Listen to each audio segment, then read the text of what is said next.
Mental health matters.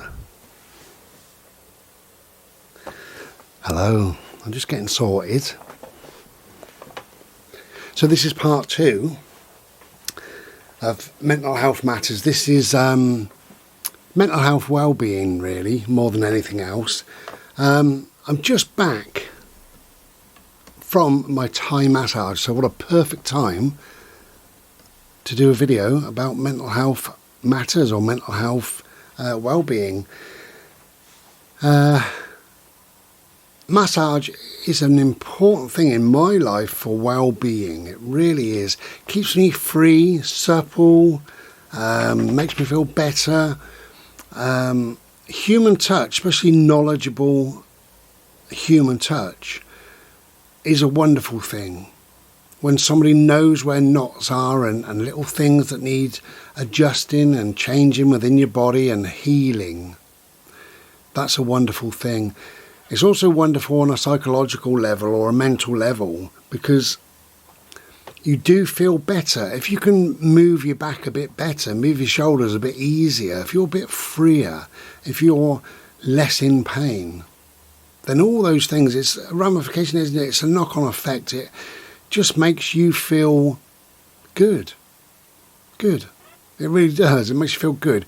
So it makes the brain settled and calm while you're having a massage, because you're sort of semi-dark and it's quiet and there's a little bit of gentle music and you're feeling good.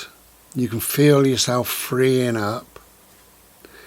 But that goes on in life, really. You know, certainly for a number of days, hopefully. The fact that you feel calmer within the mind, because you've had a massage, you feel calmer and better and all the rest of it. But what it gives to you is obviously freer muscles, freer bones. You can move and stuff like that. You know, it takes away a lot of the pain, the aches, just the general hurts and crap that you feel.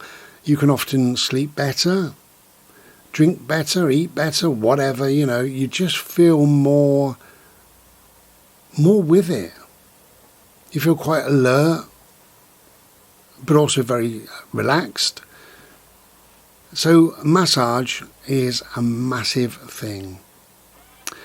And like I say, it has this knock-on effect within your head. So clearly the well-being of a massage, if we're talking about the brain, it has a huge effect on the brain.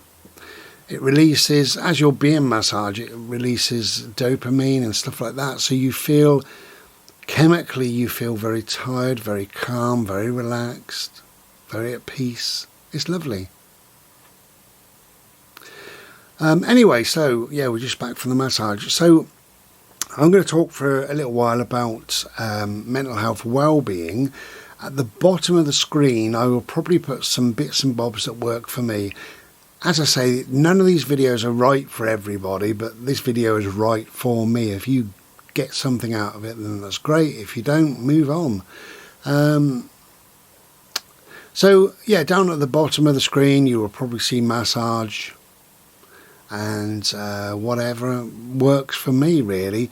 I think well-being, we're talking about mental health well-being rather than physical, although physical is connected to the mental and the spiritual is connected to the mental.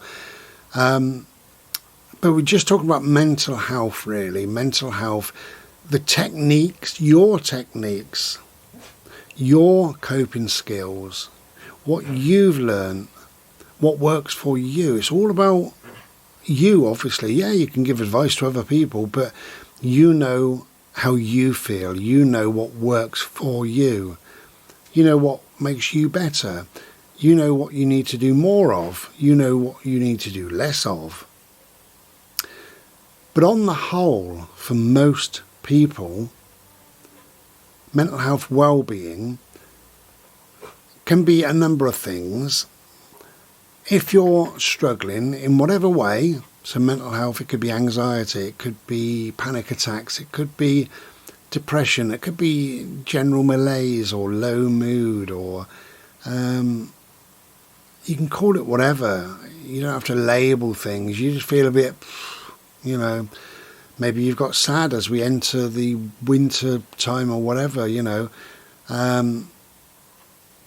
It could be a multitude of things. It could be very serious. It could be psychosis or something. Or it could be you got the blues. You just feel a bit, you know. So it could be lots of those things. But so we know what it is, and therefore we know what it isn't. A lot of people say, oh God, I was so depressed yesterday. Oh really, why is that? Oh, I was waiting for a letter and it never arrived.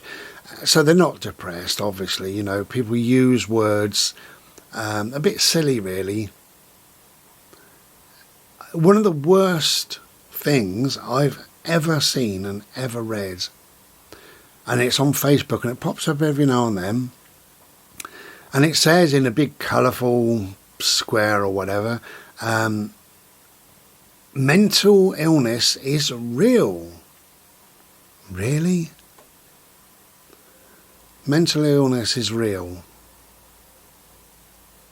Share this if you also think, right? Think, not know, not accept what experts tell them.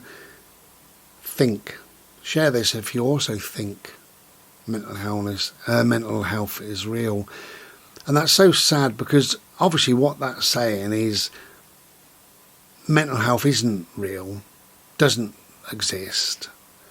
But some people think it might exist. So willingly and through their kind heart and their good-natured soul, 1 million people or more will share that.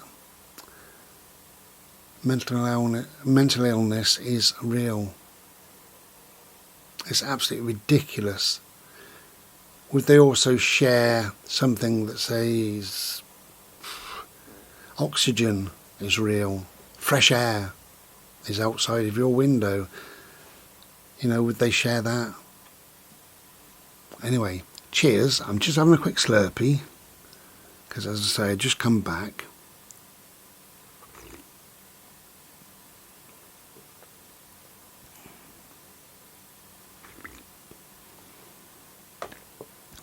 So I think we've got to be a little bit mindful with our words, but anybody sensible, of course you know that mental health, all the conditions are real. You know that.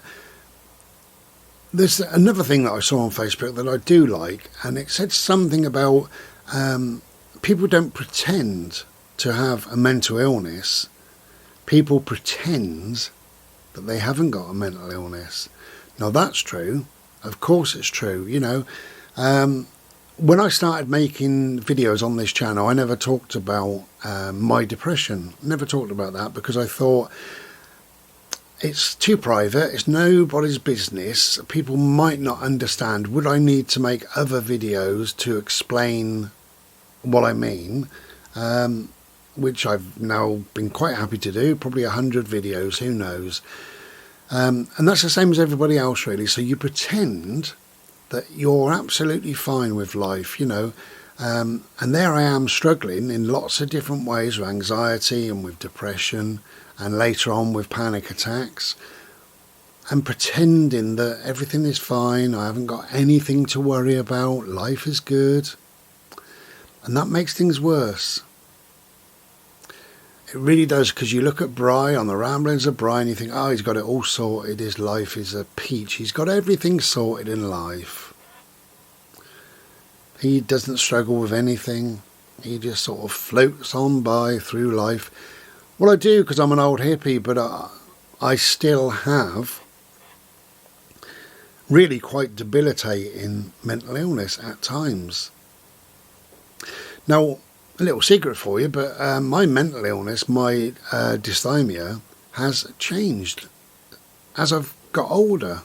I never thought it would. I was diagnosed when I was 20 or 21, so it's a long time ago.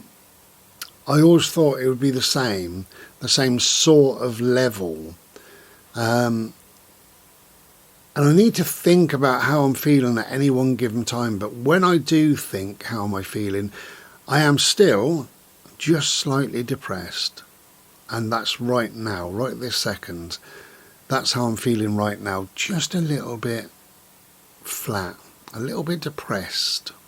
You know, like it could go one way or the other. That's how I feel most of the time. But over the years, over the last few years really, well, let's go back then, shall we? And then I'll tell you in the last few years how I'm feeling. How it used to be was I always felt a little bit flat. And then sometimes I would go into a deeper depression that might last a few days, 4 or 5 days, or it might last a few weeks, 4 or 5 weeks. And I never knew which, never knew why. It was just what it is. But on the whole, if we take that out of the equation, I was always just a little bit flat, a little bit low in my mood. So moving on now, it's not like that. Yes, I am flat. I am low in my mood nearly all the time. In fact, probably all the time, if I'm honest, which I've got to be. But things have changed. The depression, when I used to drop into depression, as I say, it used to last sometimes a number of days or a number of weeks. What I get now is throughout the same day. My mood fluctuates. It goes literally up and down, and it can change. Sometimes in an hour, I can have, don't know, maybe 10, 15, 20 mood drops normally, but they can also go up. So it's not like bipolar. It's like a washed out, watered down bipolar. That's what it's like. Now, I've never spoken to any experts about it. I haven't watched any videos. I don't bother because I know me and I know really what works for me.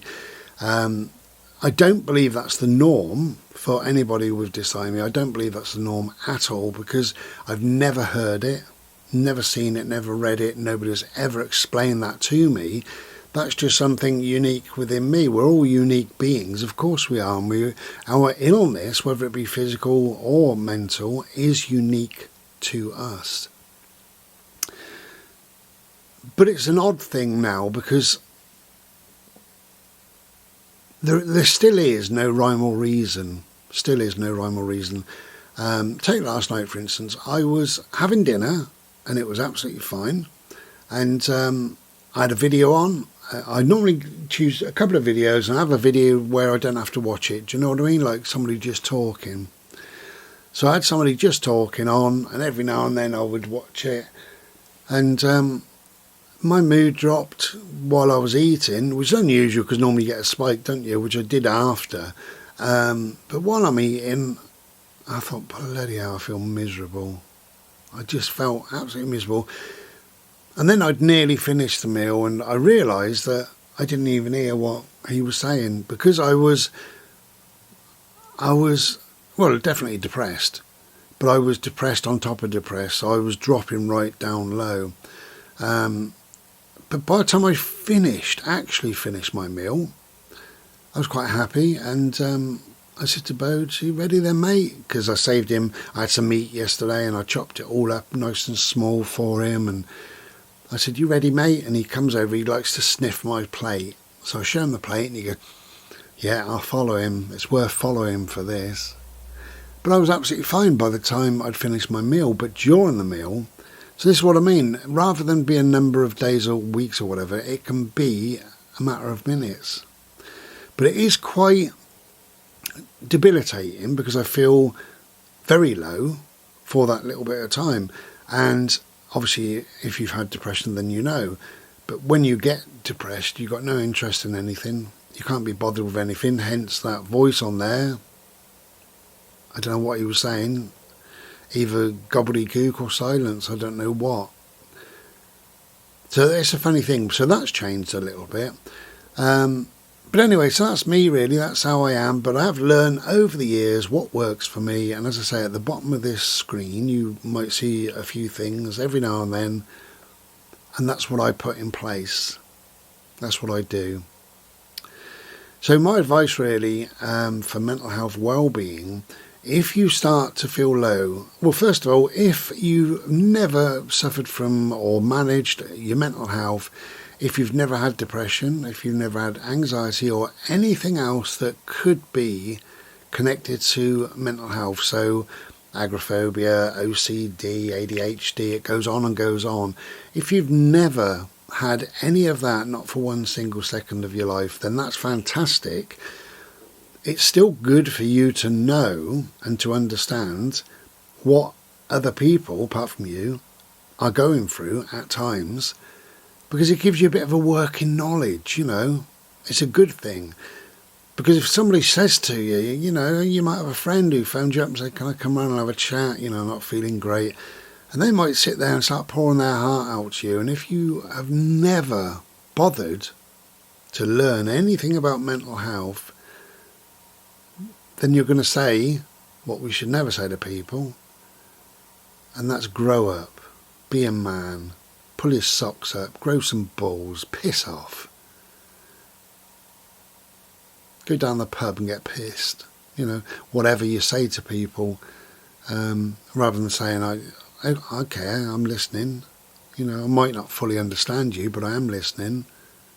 And I do care about you. And I do want you here. All things that people do need to know. So anyway, yeah, coping techniques and what have you. Obviously, they're of your own making. You do your own thing. But to know yourself, know how you feel, know how when things start to come into your mind and you start to feel a bit flat, things happen sometimes quite slow, over a matter of days, weeks, months even. And to recognise those few little triggers and what have you gives you working knowledge. It gives you a step ahead, I think, really, in some respects. You can think, okay, I'm going to put things in place. So, number one, I was going to say nature, but number one is try to eat a healthy diet, try to sleep a reasonable amount, try to look after yourself in whatever way you can. Maybe go and have your hair cut or cut your own hair or do what you do or have a shave or, if you're a woman, maybe cheer yourself up, maybe go and have your hair dyed or whatever, or put some makeup on tomorrow for a change, or go and get another set of earrings, go and get another piercing or something like that. There's loads of different stuff you can do. You can also treat yourself, can't you, buy a new scarf or new shoes or something like that if you've got the money.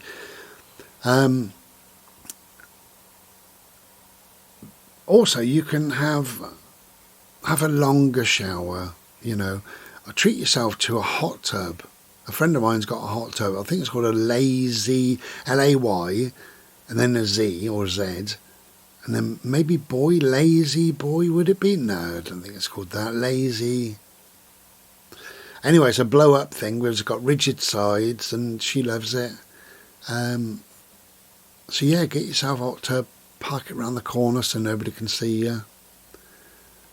Or go and have a bath rather than have a shower this evening, or put some lovely music on, quiet, gentle music, or read a book. Reading a book is a good thing because your mind isn't looking at how low you're currently feeling. It's putting shapes and pictures and colours and things into your brain. It's turning you on to a different level. But when you're in nature, you should go out. Everybody should go out. And even if you can't walk or whatever, if you can drive and you go out and sit by a river or a lake or a pond or the woods or whatever, and just breathe that fresh air in, open those windows, listen to the sounds, close your eyes, meditate, just be, maybe read in your car. Listen to the birds. What can you smell? It changes your brain. There is a saying, and that's you can't be in nature and in a bad mood at the same time. And of course that's true.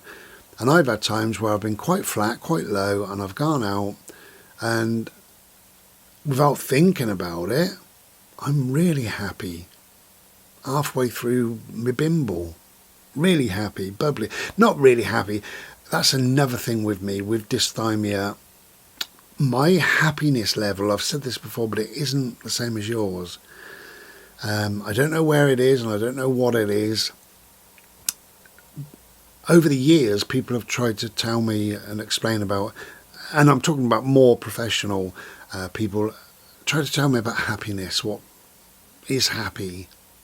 And I feel a sense of contentment, or a sense of kind of joy, or a sense of a relaxed mind. That's what I feel, but I don't really get this happy thing. I use the word happy because that's what everybody needs to hear, don't they? You know. So halfway through the bimble, I'm feeling quite happy. Well, actually, I'm feeling really content, very peaceful, very much at home in that environment, and a lot better than I did when I started it. So that's my sort of level of happy, but I just use the word happy rather than explaining all of that. So as I say, you put things in place. You could do a jigsaw if that's your thing. You could work on something if that's your thing. Have you got any hobbies or interests? If not, why not? I think we all need one or two things in life to do. So could you take up a hobby or an interest, or could you get back into your hobby or your interest? Could you phone a friend? Communication is important. Text or phone a friend, or go and visit somebody. If you've got nobody whatsoever in your life, go shopping.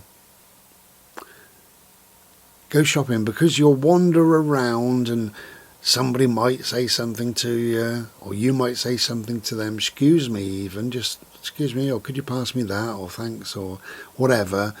But if not, just listening to people's conversation.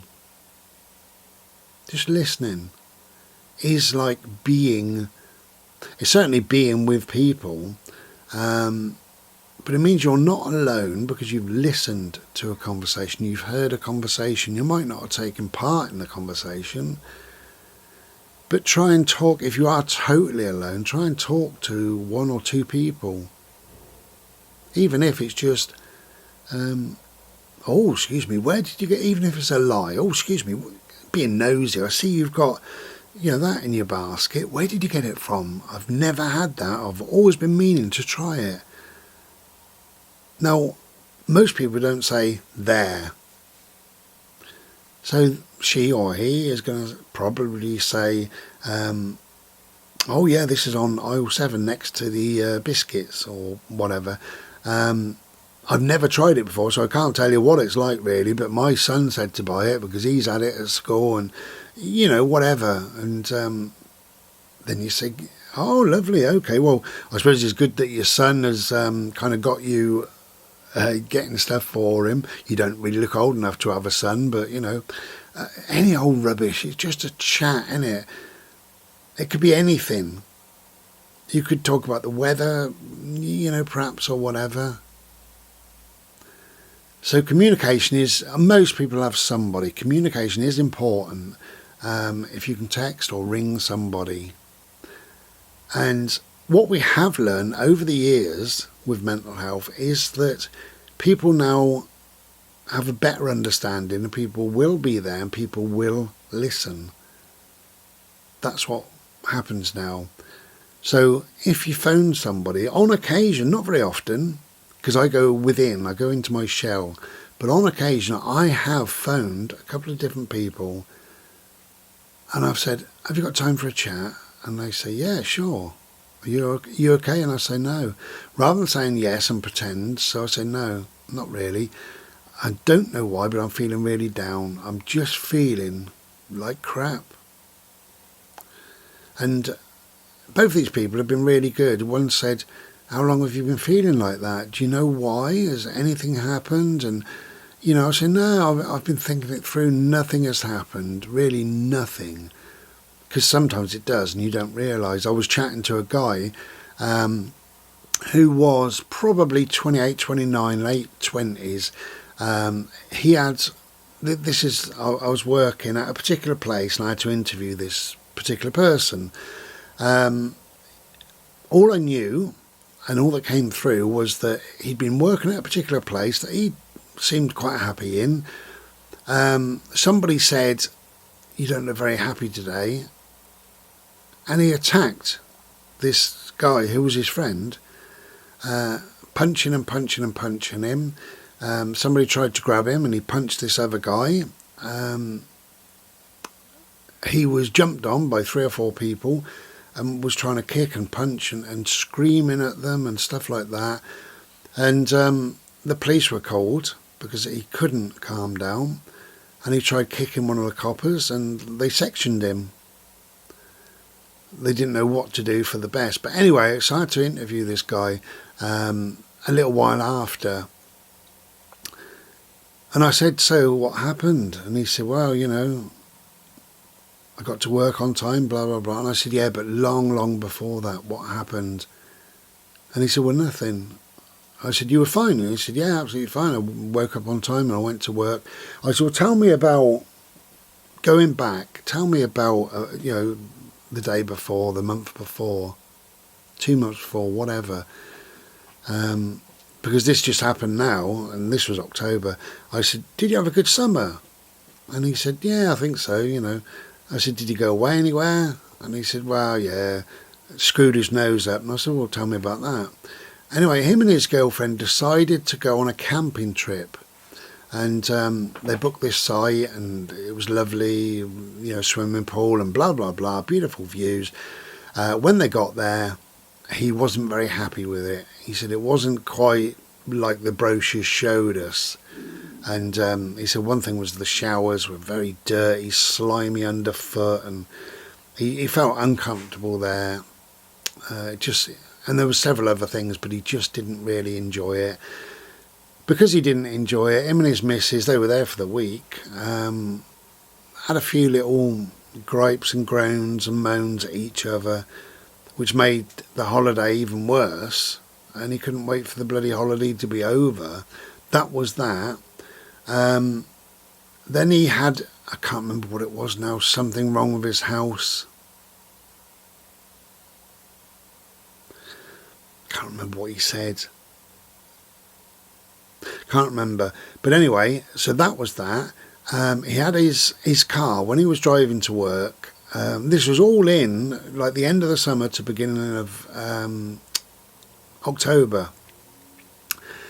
When he was driving into work, for a couple of mornings his car was spluttering for some reason. He didn't understand why, and took it to a garage, and cut a long story short, he was ripped off.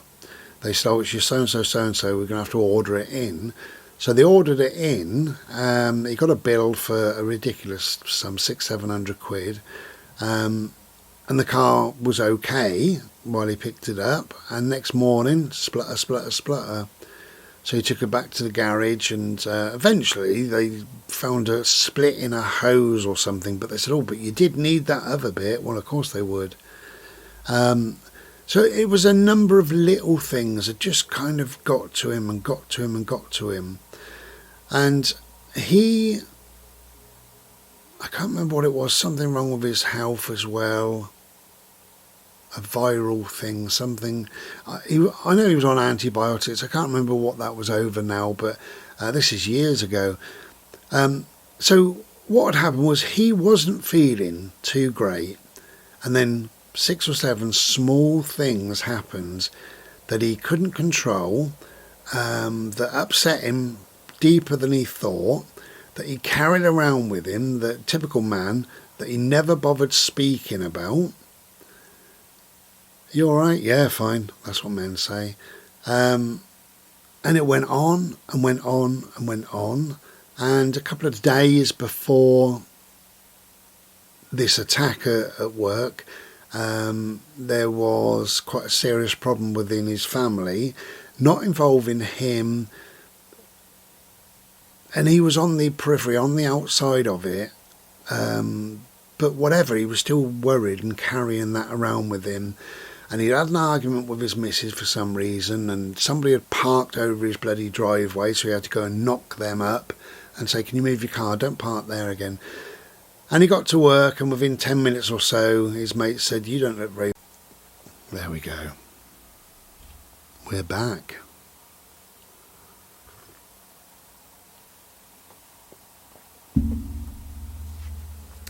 So mental health.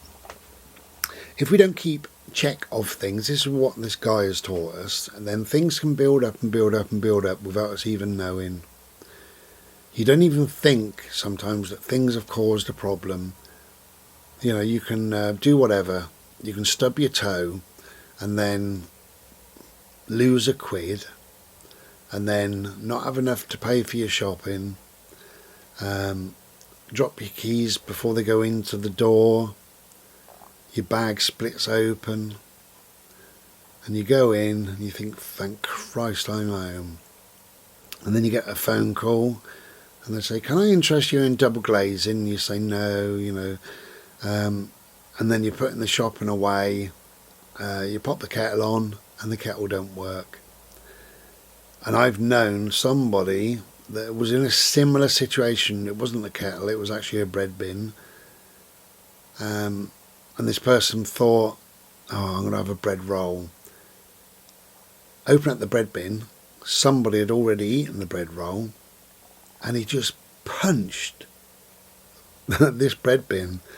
This bread bin was brand new, by the way. It was a metal one, and he punched it, and of course it was ruined.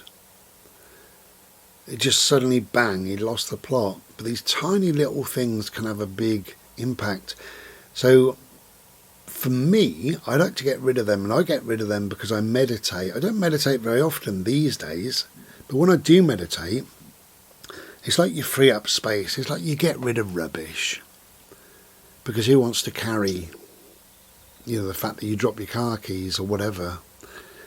So meditation is definitely a big one. For me it works. If you don't know how to meditate, I've got some very easy ones. If you have a look at my playlist on this channel, and it's just called meditation, I think, give them a go, or give one a go, give them all a go. Meditation playlists, have a look. Because sometimes we need a little bit of guidance, don't we? And I think what I've done is guided people slowly and gently through meditation. And it is important. It's important just to empty your mind, you know, clear a space. We get too bogged down, especially in this day and age. But going back to what I said about, you know, going for a walk or going for a swim or doing a jigsaw, reading a book or whatever, you will find your way through not just mental health, but just through life. Sometimes you might be on a train journey and you need to whittle away some time, and it's lovely looking out the window for the first 5 minutes, then you're bored. So perhaps, you know, take a book with you, you know, or your mobile phone and play a game or whatever to keep your brain active, or play a game in your brain, you know, whatever you want to play. I play a game in my brain fairly often, really, and I have to think of, this is the alphabet, so I run down the alphabet, so I have to think of something. Now I can choose boys' names, I can choose bands, as in groups, music, I can choose food items, I can choose whatever. So if I choose bands, okay, so you got to choose a band beginning with A. Now what it ends in is what you next go for, and you see how far you can get, and sometimes you do get a bit stuck. So if I'm waiting for an interview in a car and I'm sat there and I know I've arrived far too early, I've still got half an hour before I go in, even at half an hour I'm going to be 15 minutes early, but never mind. So you can play this game. You can either close your eyes or leave your eyes open. So we start the band little game, and we go for AHA, which is A-H-A. So another band beginning with A. And we go for ABBA. Oh, another band beginning with A. Now it could be a band or a singer. So let's go for Aerosmith. That ends in TH. So the bands begin with H. You see what I mean? And that's what we do. Or you can just go through the alphabet and you can just think, okay, boys' names.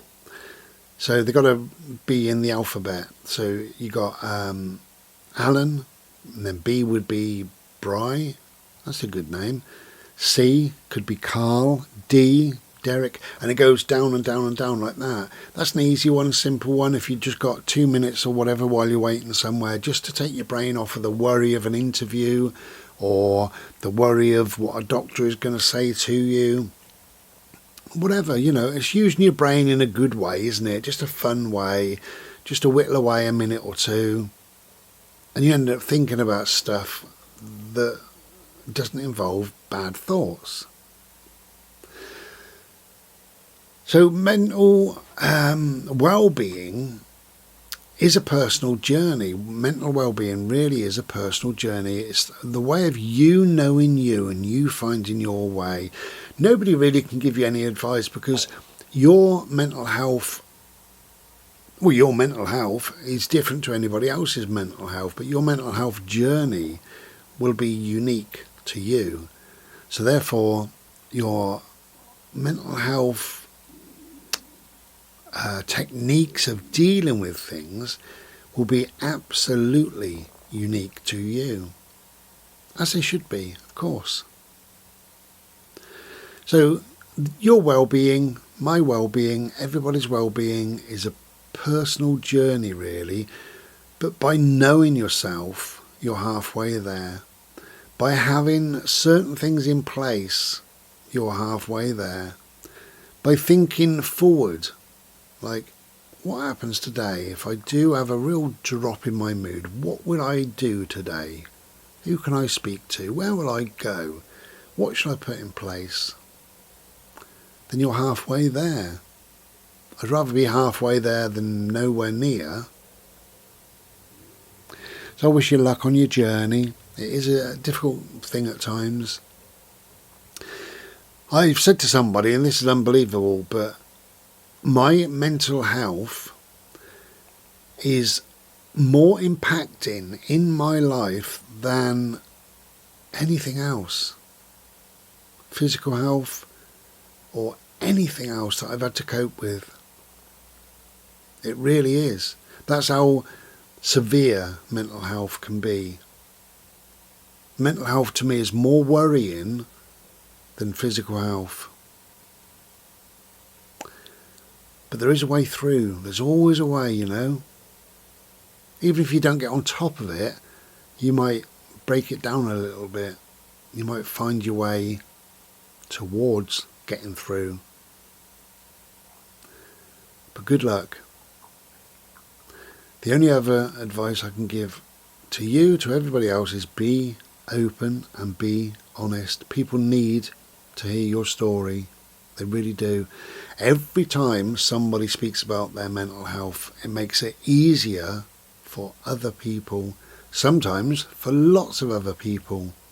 I speak now about my mental health and maybe 50 people might watch this video, maybe 200 people, maybe 1,000 people. Maybe they might show it to their friends. This video may help one person, and if it does, that's great. This video might help 200 people, and that would be phenomenal. Be honest, be open. Don't hide away. Don't be ashamed. It's an illness. There's something wrong. If there's something wrong with your knee, you're not ashamed. You don't hide it. You don't pretend that you haven't got a limp. You go and get it sorted. And there's no shame in it. No shame in rolling up your trouser leg. No shame in saying how it hurts. There's no shame in showing it to a bunch of nurses. And when it's mental health, there's no shame in phoning a doctor, phoning somebody. There's no shame in taking the medication. if they offer you medication or other treatments. And there's certainly no shame in speaking about it, which is a must. It really is a must. Without communication, we're nothing. And if your mental health is that severe, always remember there's mind, there's calm, there's the Samaritans, there's a huge list. Be aware of it. Okay, good luck everybody. Thank you for listening. And mental health well-being is very, very important. Know yourself. Much love. Be well.